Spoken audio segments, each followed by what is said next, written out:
Hi guys, how's it going? Leon Chen here. I want to give kind of an introduction to my channel and to give you a primer on kind of the things that I'll be talking about in the future. I want to talk mostly about financial literacy. Will be the focus of my channel. It'll include things such as how to build your wealth and how to minimize debt or use debt for you. Believe it or not, some debt is good, but you have to know the type and how to properly use it. So you might be asking, why have I decided to talk about financial literacy on my channel? Well, studies show that 50 to 78% of Americans are living paycheck to paycheck. $38,000 is the average amount of debt for the average American, and that is non-mortgage, so it doesn't include a mortgage in that. If you go to the older millennial population, ages 20, I believe, 5 to 34, the debt increases to $44,000.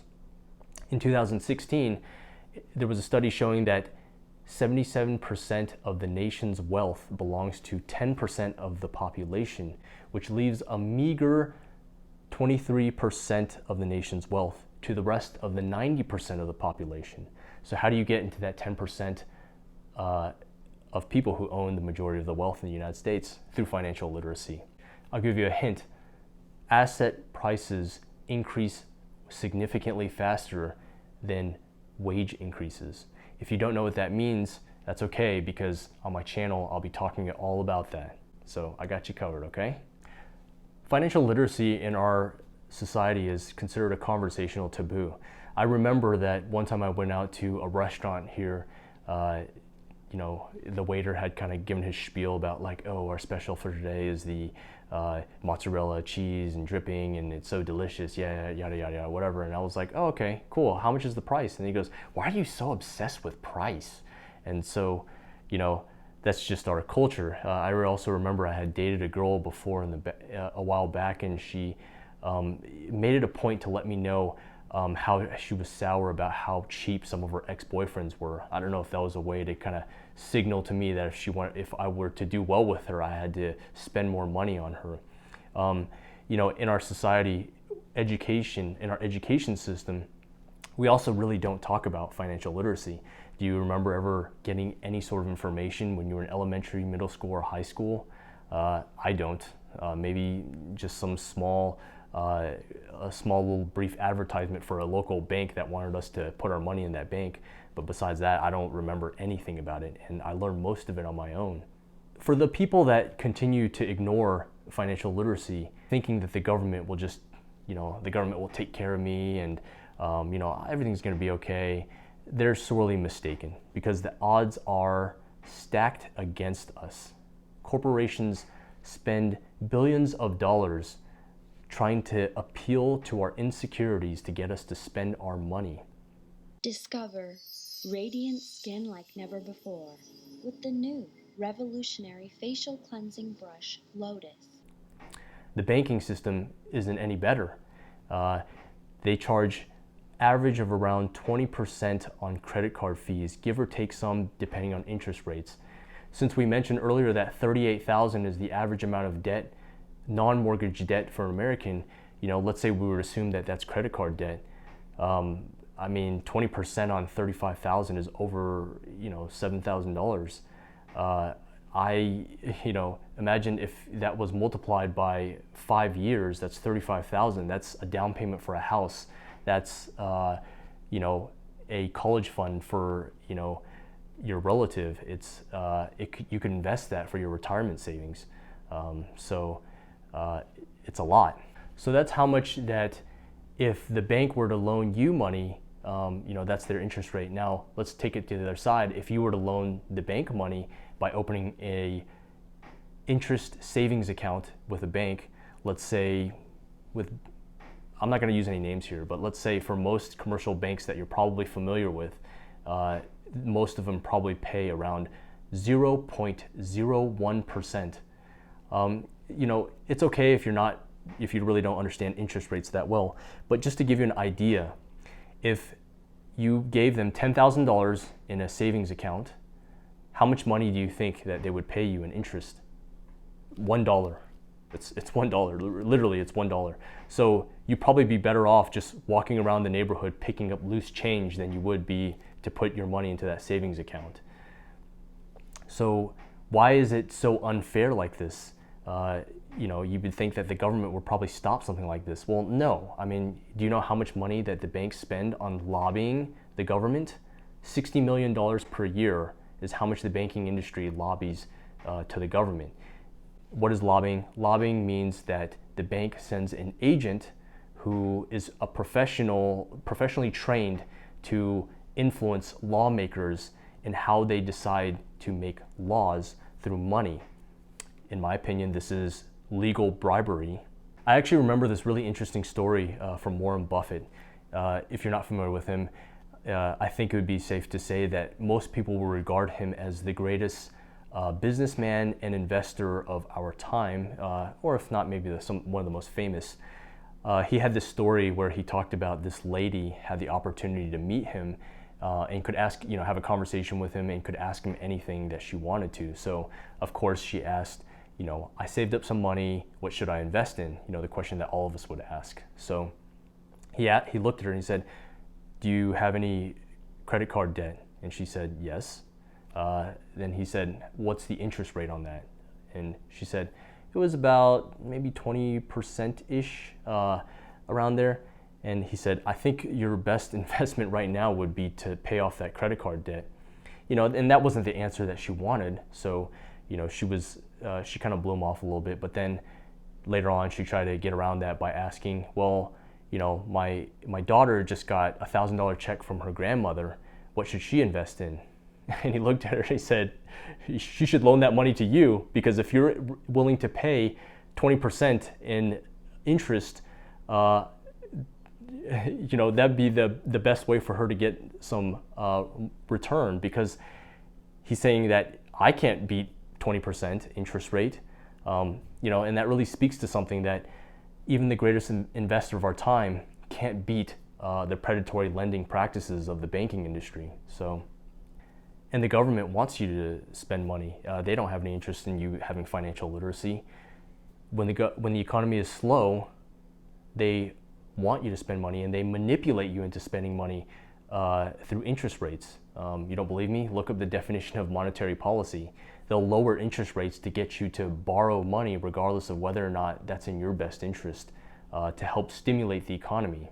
Right now, interest rates are super low, and they're even starting to talk about negative interest rates, which means that you have to pay the bank for them to hold your money. So they really try to manipulate people into what people do with their money. So you can't rely on the government to do what's in your best interest. Now, if you have financial literacy, you know how to protect your wealth from this. There's a lot of ways to do it, and we'll talk about it on my channel as well. So there's all these factors that coming at you, attacking you, wanting to get you to spend your money and to really destroy your wealth. Financial literacy really is the best way to create a shield and block out all these things and really focus on what's important. Corporations use some pretty dirty tricks, actually, if you think about it. The part of our brain that we least have control over are some of the most primal, emotions and things that appeal to us, such as sex appeal, hunger, fear, insecurity. They maximize as much money they can in spending to appeal to these areas to try to get us to spend our money and, for them to build their wealth, but for us to lose our wealth. The government also wants you to spend your money, because when the economy is doing well, they get good ratings, but that leaves the average American in financial ruin. You often see that hashtag Occupy Wall Street and all this hatred toward people who invest and the wealthy. But what is this all about? It's really, the fact of the matter is that they're sour grapes. I mean, they're not benefiting from investing because they don't have financial literacy to understand how. So, but if you really think about it, there's nothing stopping anyone from investing. The stock market now is more accessible to everyone than it ever has been in the past. Anyone with financial literacy and the knowledge on how to invest can open a stockbroker account and make just as much gains as all those Wall Street executives and hedge fund managers, as long as they have the knowledge. So there's a number of reasons why it's more accessible now. There's 4 on my mind, okay? The first one was that there's no account minimums. So when I first started investing 15 years ago, you would have to have $10,000 minimum in your account. Otherwise, you would get hit with fees.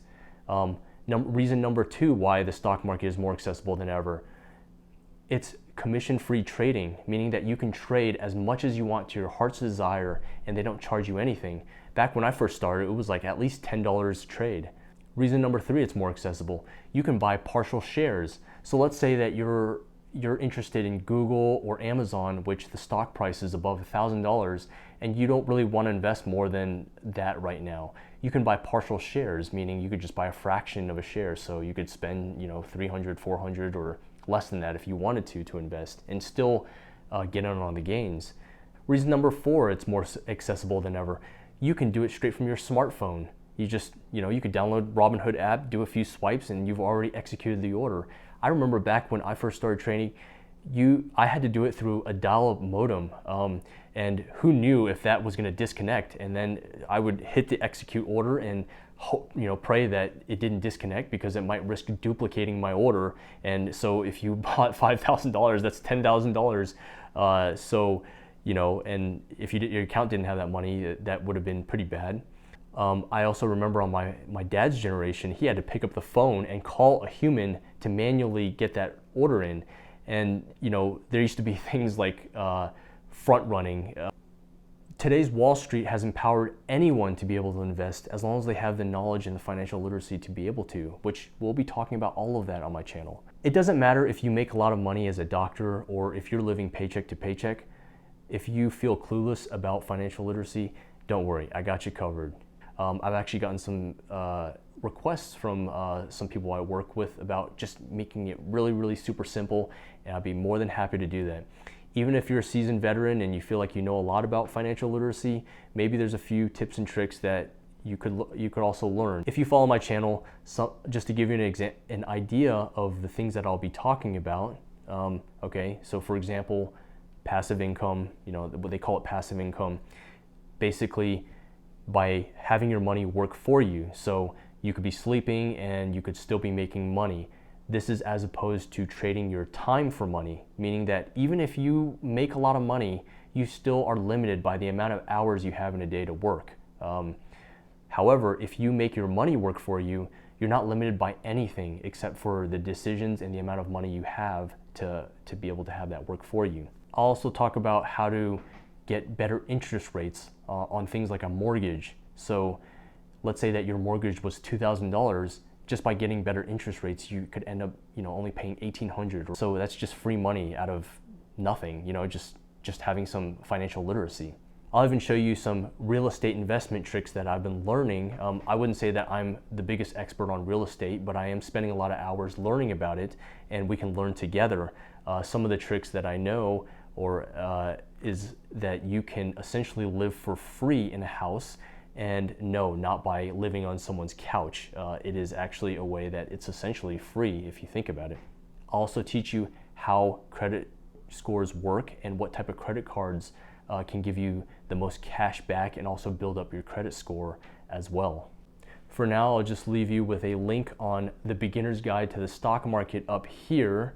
You really don't have to know much about investing in the stock, and it's actually okay. It's still a very safe, proven method. Actually, Warren Buffett himself endorsed this method. So, all right. If you like this material, please be sure to subscribe and like my videos. If you like the video, it actually teaches the YouTube algorithm to promote my content to other people. That way, it can motivate me to make more videos and also produce really good educational topics for you guys. So thank you so much for watching. I'll see you next time.